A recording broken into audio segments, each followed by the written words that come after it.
नमस्कार दोस्तों, स्वागत है आपका हमारे YouTube चैनल जिसका नाम है ऑनलाइन स्टडी विद अपने सर। आज हम आपके लेकर आए हैं कक्षा 12वीं भौतिक शास्त्र के लिए वस्तुनिष्ठ प्रश्न, जिसमें आज हमने शामिल की है इकाई 4 जिसका नाम है विद्युत चुंबकीय प्रेरण तथा प्रत्यावर्ती धारा। बोर्ड एग्जाम में इसके लिए 5 अंक निर्धारित किए गए हैं और आज हम इस इकाई 4 की तैयारी आपको करवाएंगे। तो चलिए स्टार्ट करते हैं हम आज का प्रश्न। सही विकल्प चुनकर लिखिए।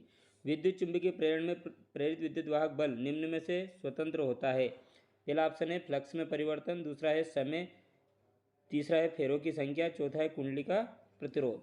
तो सही आंसर होगा इसमें कुंडली का प्रतिरोध। तो इसका सही आंसर होगा कुंडली का प्रतिरोध।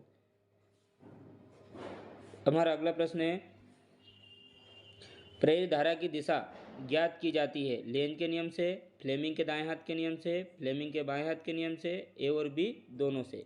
तो दोस्तों जो प्रेरित धारा होती है, कुंडली में प्रेरित धारा की दिशा लेंज के नियम से ज्ञात कर सकते हैं और चालक में उत्पन्न प्रेरित धारा की दिशा हम फ्लेमिंग के दाएं हाथ के नियम से ज्ञात कर सकते हैं। अर्थात प्रेरित धारा की दिशा हम दोनों नियम से ज्ञात कर सकते हैं।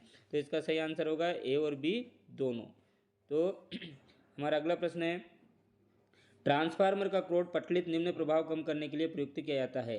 तो दोस्तों ट्रांसफार्मर का जो क्रोड है वो पटलित इसलिए बनाया जाता है ताकि उसमें भंवर धाराओं के कारण होने वाला उसमें ऊर्जा का क्या है, ह्रास ना हो।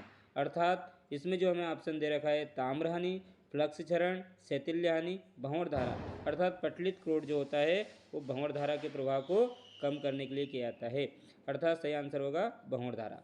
हमारा अगला प्रश्न है, भारत में घरों में दी जाने वाली विद्युत धारा की आवृत्ति होती है। पहला ऑप्शन है 40 हर्ट्ज, 50 हर्ट्ज, 60 हर्ट्ज, 100 हर्ट्ज। तो इसका सही आंसर है भारत में विद्युत धारा की जो आवृत्ति होती है वो होती है 50 हर्ट्ज। सही आंसर होगा 50 हर्ट्ज। हमारा अगला प्रश्न है, लेंज का नियम संबंधित है आवेश संरक्षण के नियम से, ऊर्जा संरक्षण के नियम से, द्रव्यमान संरक्षण के नियम से, संवेग संरक्षण के नियम से। तो दोस्तों लेंज का जो नियम होता है वो ऊर्जा संरक्षण के नियम पर आधारित होता है।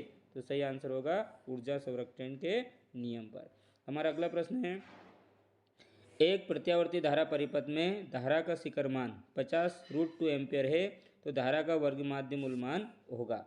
तो दोस्तों धारा का वर्ग माध्य मूल मान IRMS का जो फार्मूला होता है वो होता है I0/√2, जहाँ I0 क्या है, शिखर मान है। तो इसका सही आंसर होगा IRMS का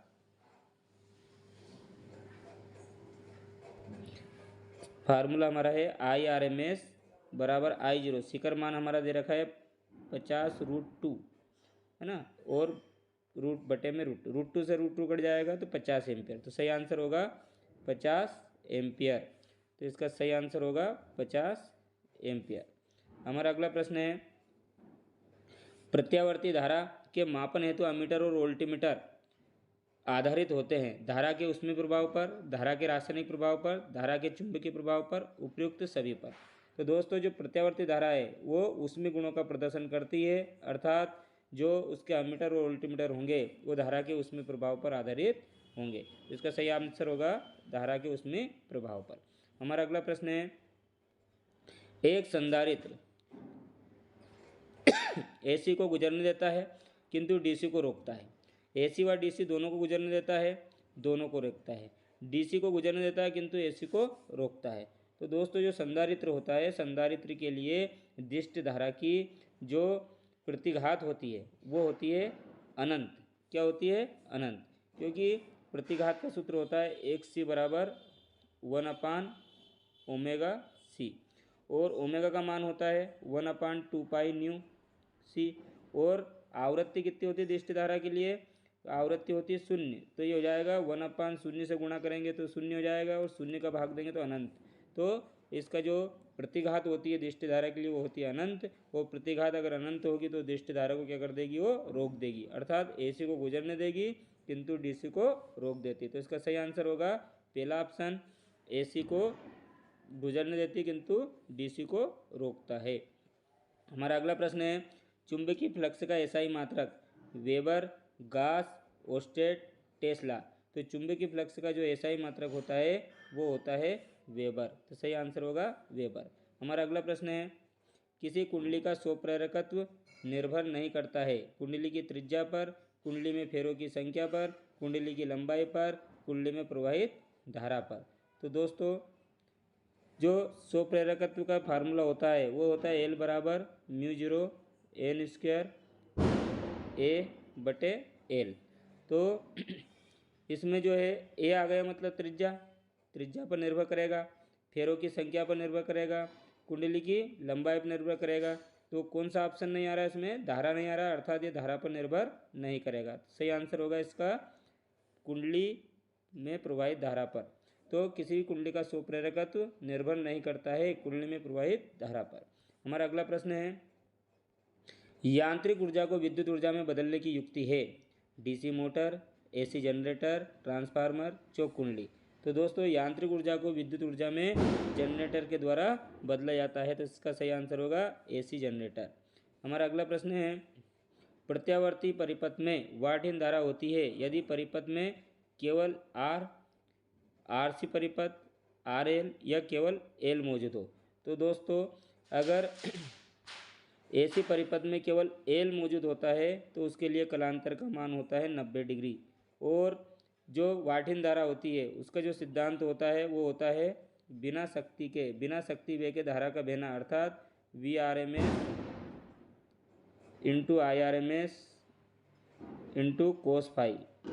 सूत्र होता है फाई का मान 90 डिग्री किसकी उपस्थिति में होगा, जब केवल एल उपस्थित, कोस 90 का मान 0, शक्ति भी क्या होगी 0 होगी। तो इसका सही आंसर होगा केवल एल मौजूद हो।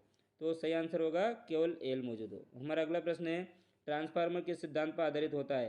पहला ऑप्शन है स्वप्रेरण, अन्योन प्रेरण, विद्युत चुंबकीय तरंगों द्वारा, इनमें से कोई नहीं।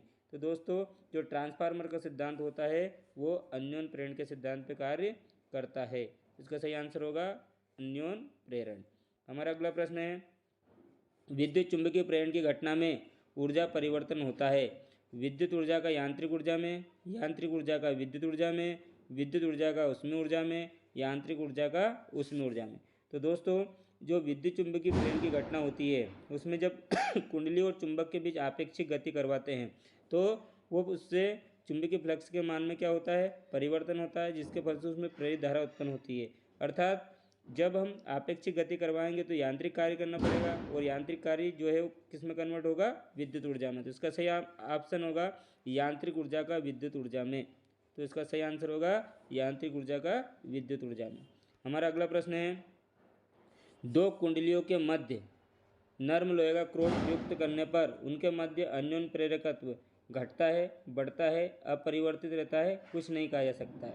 तो दोस्तों दो कुंडलियों के बीच में अगर हम नर्म लोहा रखेंगे तो नर्म लोहे की जो चुंबकशीलता होती है वो अधिक होती है और चुंबकशीलता बढ़ने के कारण अन्योन प्रेरण का मान भी क्या होगा, बढ़ेगा। तो इसका सही आंसर होगा बढ़ता है। तो आज का वीडियो आपको कैसा लगा, अगर आपको वीडियो हमारा पसंद आया तो हमारे चैनल को सब्सक्राइब लाइक जरूर कीजिए और अपने दोस्तों के बीच खूब शेयर कीजिए। इसी प्रकार हम आपकी तैयारी करवाते रहेंगे। धन्यवाद।